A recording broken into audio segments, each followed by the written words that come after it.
Hey, this is Mark with Exo Mtn Gear, and today I'm going over this rifle right here, which is about as perfect of a rifle as I could possibly build, at least for my needs. I say that not based on, hey, I built something new and cool and this is my first impressions, but I say that based on experience at this point of 5 years of really going through different rifles, different configurations, figuring out what I liked, what I didn't like, and what I needed for the style of hunting that I do. So this may not apply to you. You may hunt differently, shoot differently, have different needs. But for me, as a backpack hunter hunting in the mountains, this is a fantastic setup. So I want to share this with you, but I also want to tell you there's links below. Below this video, there's links to previous articles that I've done, as well as podcasts. And you can learn more about kind of the journey that I've gone through, some of the other things that I've tried with rifles. I've upgraded factory rifles such as a Tikka. I did a very in-depth article on a previous custom rifle that I did before this one. I talked about the things I liked, the things I didn't like, the things I wanted to change, and that I ultimately now changed to this one. So this is an end point for me. This is a rifle that I'm super happy with. I've used it a bunch in the field. I just got back from a Dall sheep hunt. I'm getting ready to go hunt elk with it here in a couple of weeks. Killed a spring bear with it this year. If you look close, it's scratched, it's dirty. It actually has some dried blood on it. I've used it a lot. And then the previous rifle I had to this was also honestly a very close setup. So in terms of the last several years, I have a lot of experience with numerous components here that we'll talk more about. In terms of the components in each part of this rifle, I will talk about them, but again, just want to tell you guys, if you look at the video description, you're going to find a full list of everything and links to those components. So if I'm talking about something, you don't catch the name, or you don't want to go Google it, just go to the links in the video description. You should be able to find a list of everything that I'm going to be talking about today. So again, to start with, this is for me, this is for my needs. I generally backpack hunt, so I'm taking off on foot and covering ground for multiple days, carrying everything I need for an extended hunt. And so I want a rifle that is light. I want a rifle that fits on the pack well, that isn't burdensome to carry, but still shoots really well. I don't want something so light that it's tough to shoot, especially in a Magnum cartridge, which I guess we can dive in and talk about now. So this rifle is chambered in the 7 SAUM. That's a short action ultra mag. I've been shooting this cartridge for about 3 years, pretty much exclusively. I've used it for elk, bear, deer, mountain goat, sheep, and maybe something else I'm forgetting. But it's been fantastic. I have used numerous bullets in this cartridge. I've used monolithic copper bullets such as hammer bullets. I've shot the Hornet ECX some. I've shot nozzler partitions, nozzler accubans, and this is a Hornet ELDX. That's what I've been shooting this year for spring bear, and then also just used on my Dall sheep. I'll save a bullet conversation for a different day, other than to say I think that bullets have strengths and potential weaknesses, and you really have to think through the game that you're hunting and your potential shot distances and shot opportunities to pick the best bullet for you. But one thing I like, this is a really short barrel, which we'll talk about, so it doesn't have the max velocity that maybe some of the bigger Magnum cartridges do with a full-length barrel, but I actually like that for a bullet like the ELDX. It's not starting so fast that if I have a close shot that I'm too worried about that bullet being too explosive, but because it is such an efficient bullet, has such a great high BC, even though I'm not starting it super fast, it maintains velocity, energy, and has good wind drift numbers way downrange, further than I want to shoot, even with this 18-inch barrel. So that is the cartridge, and right now the bullet that I'm shooting. In terms of muzzle velocity, it is coming out of this 18-inch barrel, and this is the 175 grain ELDX. And it's basically starting right at 2770, right in that ballpark. I won't get into all the nerdy loading, but for those curious, I do use Reloader 23 for the powder. So again, I'll leave more information on that below, and questions on reloading the cartridge or any rifle component that I'm getting ready to talk about, leave a comment. I'd be happy to try to dive into those comments and give you guys some good answers. Super quick rundown of the components, and then I'll kind of circle back and go through everything in total. This rifle, as it sits with a magazine inserted, which is empty, and then just to show you, also with the bolt. So ready to hunt with optics, with the suppressor, everything ready to go as you see it, not including the tripod.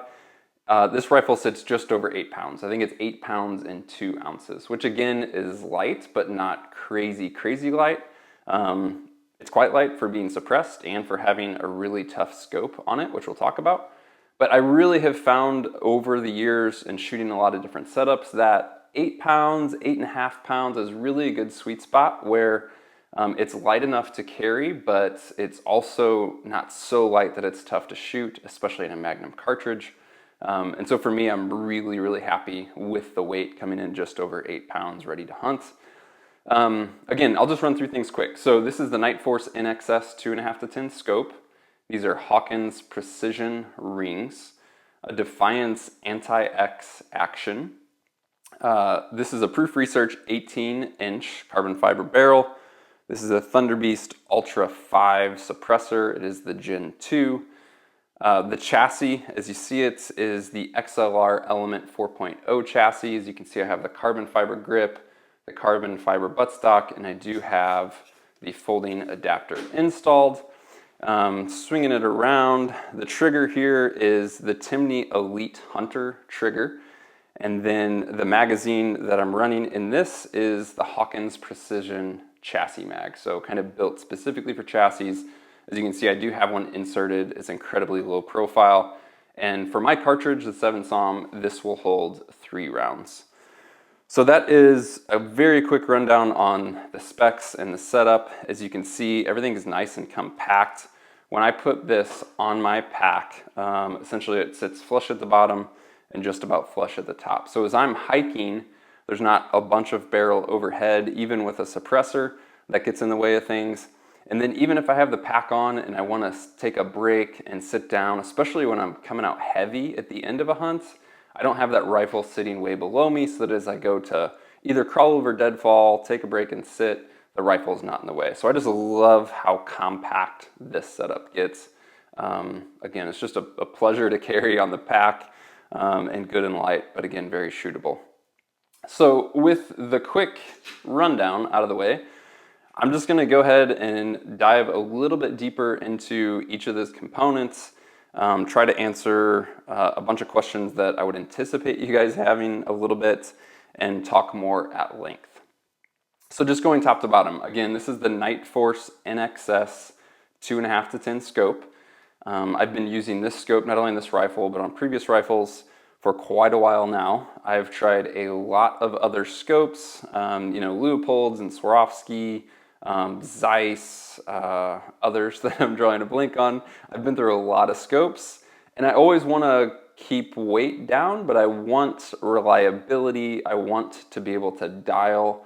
I want to be able to go do a very tough extended hunt. This dull sheep hunt that I was just on, I was slipping on shale and taking falls and crossing glaciers and doing all kinds of stuff. And I want a scope that I know is gonna hold 0, so that if I'm hiking around, again, as I just did on the sheep hunt, and don't shoot until day 9, that I can fully trust that scope to not only have held 0 till day 9, but also be able to dial repeatedly and reliably. And that's what this Nightforce gives me. Again, Nightforce, they're known for being heavier, but this NXS Compact is lighter. It's coming in, I think, right at 22 ounces, so just slightly heavier than things like a Leupold VX5 or a Zeiss V4 or Vortex Razor LHT. Again, all scopes that I've tried and used, but this one beats them all, especially in terms of reliability and for my needs.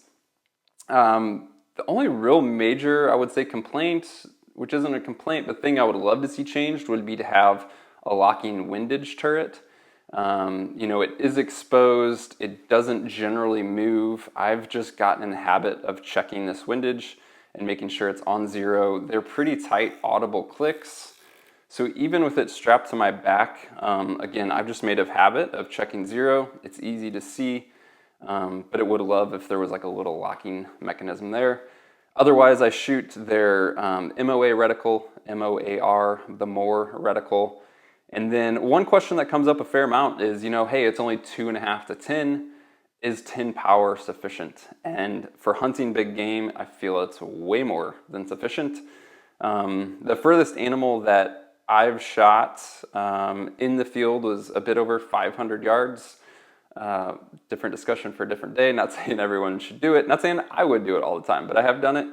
And at the time, I was using a different scope that went all the way up to 16 power. And even though I shot that animal at 500 plus yards, I just zoomed in by what felt best. I wanted field of view and things like that, but I wanted to be able to obviously have enough zoom range to pick a spot, to be precise.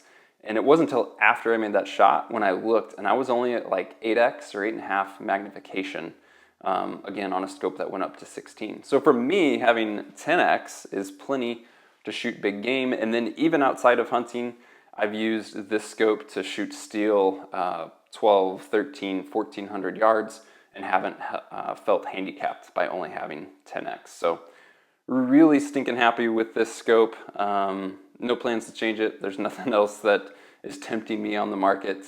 I beat this one up a lot, and it's always been 100% reliable, which at the end of the day is what matters most for me on a scope. On the scope ends, you'll see just the simple Butler Creek flip-up scope caps.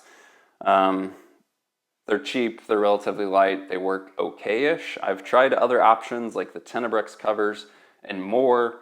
I haven't found anything perfect or that I love, but these work quite well. I do have them on with some extra tape, just so they don't slip and slide, but the fit is pretty good out of the box. Pretty happy with those overall. The scope rings, again, these are Hawkins precision rings. As you can see, they're mounted via Picatinny into the Action, which has that integrated rail. We'll talk more about the Action in a minute. And then also on this front ring, it does have the integrated bubble level. I've used numerous models of Hawkins precision rings on various rifles. I've used this set of rings on multiple rifles, just fully happy with them. They're light, but they've been reliable and tough. I've had other rings where screws have stripped out or they didn't hold, they slipped over time, and I've never had a single issue with the Hawkins precision rings. And I do love having this level built in on that top cap. So really, really happy with those. Again, I've used multiple sets, don't have any plans to change. Just fully satisfied with that setup as well. Just so I'm on the topic of the level, I have this front level on the ring, but this chassis also has a level built into it here at the Tang. I'll talk more about that when we dive into the chassis, but just wanted to mention I essentially have 2 levels that I can check at any time. Moving on down from the scope and the scope rings to the Action. Again, this is the Defiance Anti-X Action. This is the second one that I have owned. It is meant to be a lightweight hunting action that rivals the lightest actions on the market, including titanium actions, but it's all steel. As you can see, it's heavily skeletonized. There's the anti-action and then the anti-X. The difference really just being that the anti-X, which I have, has that integrated Picatinny rail. I've owned titanium actions in the past. I've built rifles on titanium actions. For the 2-ounce penalty that this action has, but being all steel versus titanium, I'll take the extra couple ounces all day. Haven't been fully satisfied with the titanium that I've had in the past. It's functioned well. I haven't had any major issues. But again, for me, for just a couple of extra ounces, it's a no-brainer to go with steel. So again, been very happy with this action. It's the second one that I have used and owned. And this one is a true short action.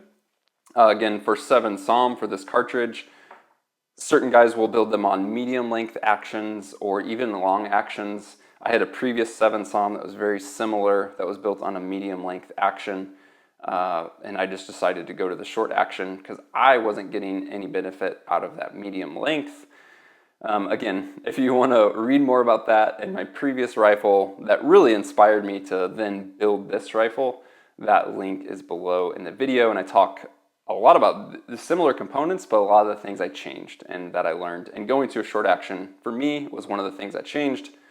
One of the benefits of going to a short action was it allowed me to use a wider variety of magazine options, including, again, this Hawkins Precision Chassis magazine, which, as you can see, just sits incredibly flush, really, really secure, feeds fantastic, absolutely zero feeding issues with this setup.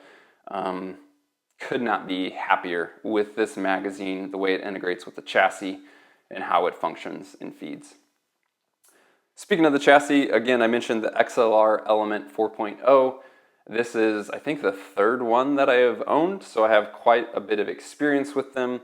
I have also tried the MDT Hunt 26, which is also a lightweight hunting chassis in a similar weight class that also has features like a folder and full-length ARCA, etc.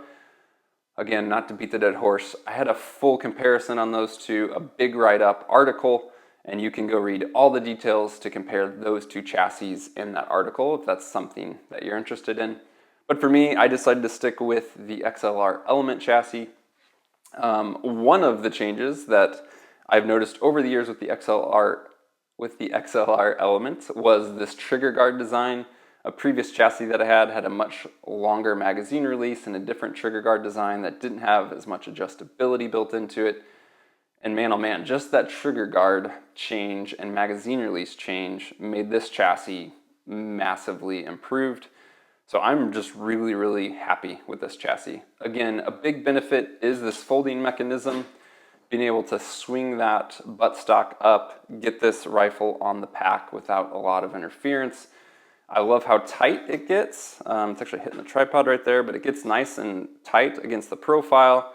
And then there isn't a passive release, so when I want to deploy it, it's just really quick, and you can hear it locks up nice and solid. Once it's locked up, there's absolutely no movement there, so I do like their folding mechanism.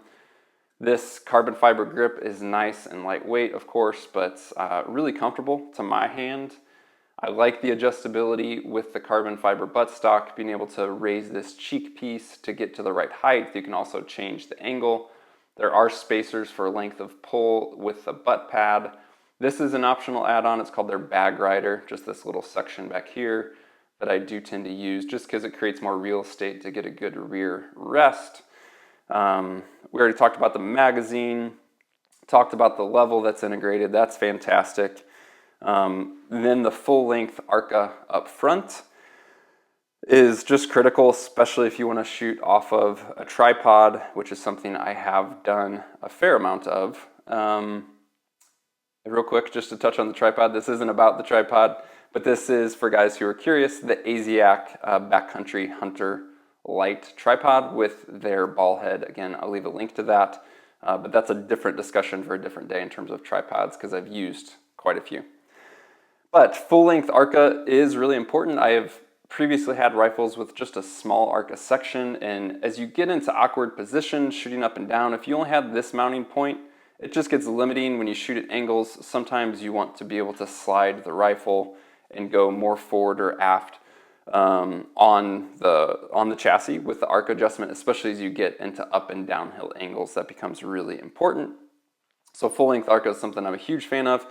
You can even use ARCA way out front here for using a tripod, especially like this with no center column that can get much lower.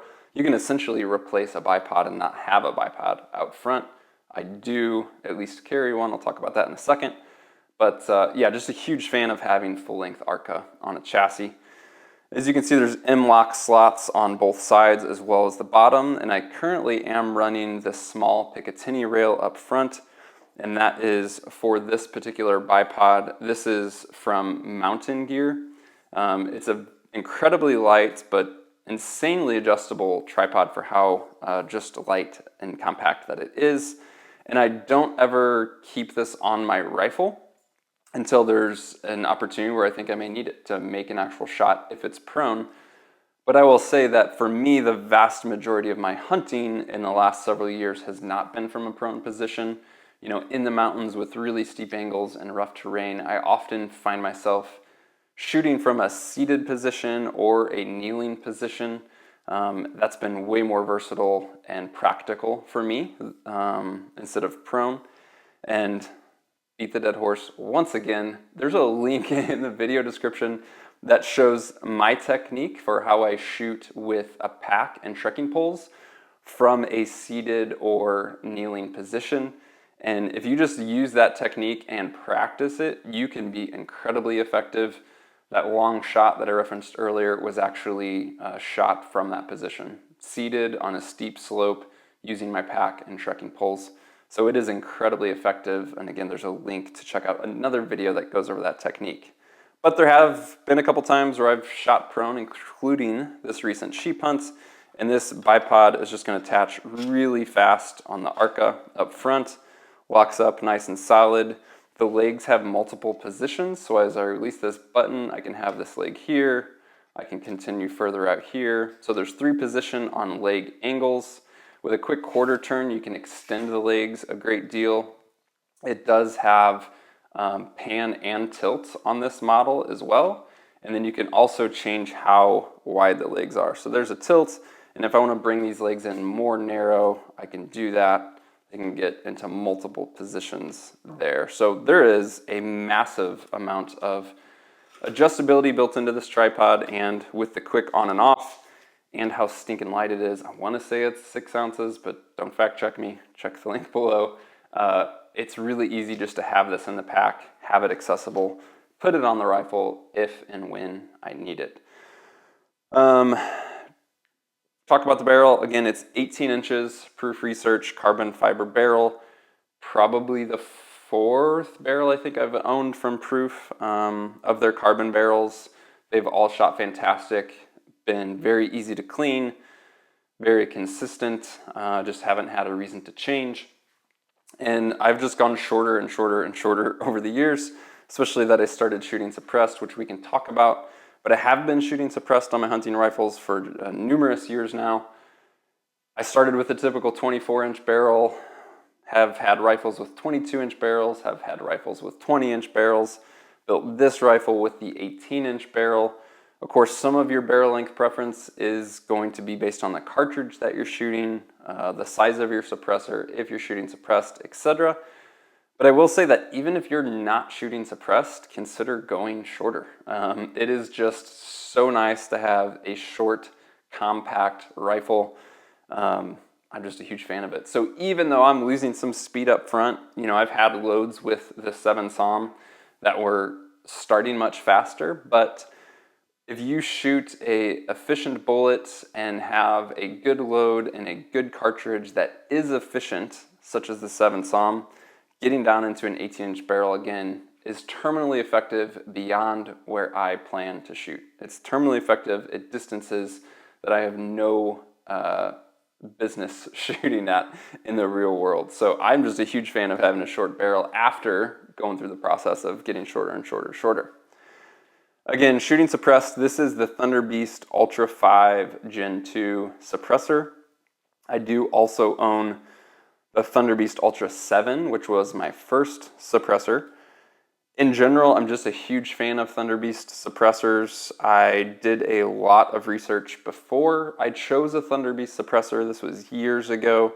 And based on their reputation for consistency, repeatability, reliability, performance, I chose Thunder Beast back then. I've since shot quite a few other suppressors, and there's a lot of good ones on the market, so don't get me wrong.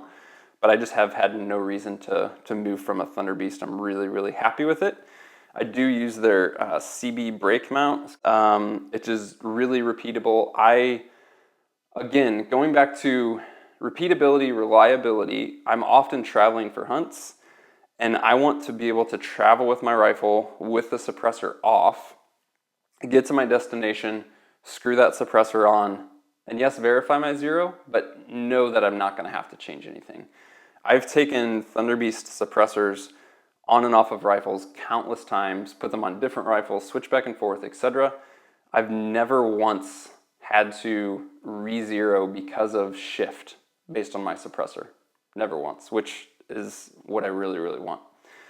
The performance of a suppressor in general for hunting, again, I have an article for that you can check out. the links in the video description on what I've learned about hunting with a suppressor, so I won't go all into that. But I will just say that once I started shooting with a suppressor, I have zero plans to ever go back. Both for myself, there's a huge benefit. For my hunting partners, there's a huge benefit. And strategically, the reaction of game is way different, and that creates a huge benefit on follow-up shots or potential situations where you may double up on animals. Actually, this bear on the wall right behind me, I was hunting with Steve, the owner of Exo Mtn Gear, and I shot this bear again suppressed. There was another bear on the same hillside who just pretty much didn't react. He was feeding. I shot my bear. The bear that Steve ended up shooting picked up his head, kind of looked around, went back to feeding, and Steve was able to shoot him. If I wasn't shooting suppressed, that second bear was probably out of that canyon in a hurry. And that's one antidote, but I can tell you numerous stories of very similar situations. So to me, there's just a massive benefit, again, to the shooter, to anyone that's with the shooter, and from a hunting perspective, a huge benefit on shooting suppressed. In terms of the Thunderbeast Ultra 5 versus the Ultra 7, it's a pretty common question, one that I've gotten a lot from people who know that I do have both. And obviously the Ultra 5 is optimized to be as short as possible and as light as possible, and it isn't as quiet as the larger Ultra 7. I love it for a rifle like this that's purpose-built to be light and short and specifically used for hunting situation. I'm really happy with the Ultra 5 for that. I will say if you have different goals, if you want one suppressor for everything and you plan to shoot a lot of rounds per year, if you plan on shooting competitions, if you're out, hitting steel regularly and you're doing a lot of rounds, you probably will want something a bit quieter.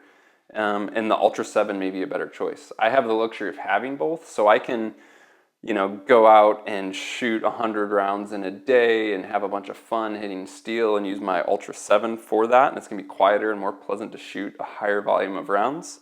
But then I have the lighter, shorter Ultra 5 that I'm just taking into the field on my hunts and is still performing very well in the field. So if you had to just pick one, I would really just question, what is your priority? How much do you shoot? Do you want to prioritize lightweight, short, compacts, and only for a limited number of rounds you're shooting in the field for hunting? Or do you want to prioritize shooting a lot more rounds outside of a hunting situation and prioritize something being more quieter, friendly to the ear, even if it comes at the expense of a little more length and weight? So they're both great. It's just a matter of choosing what you want to prioritize. Did I miss anything? I don't think so. I'm sure there's other questions. Again, if you have questions, feel free to let me know. You can leave a comment on this video description. You can get a hold of me by email if you follow our stuff. You know how to do that. Again, there's a lot more links, a lot more information in the video description, so check out all that. Again, not only to my stuff and the content that will help you learn more, but links to all the items we talked about today. Thank you guys, as always, so much for tuning in. I hope that this was helpful. It is a big investment to build a high-end rifle like this, so I hope that what I have learned, what I have found that works well, maybe helps you make a more informed decision. As always, if you have anything else, resources, we have free gear list, free nutrition plans for backcountry hunting, free podcasts, and a whole lot more at exomtngear.com. So go check that out. And thanks for tuning in.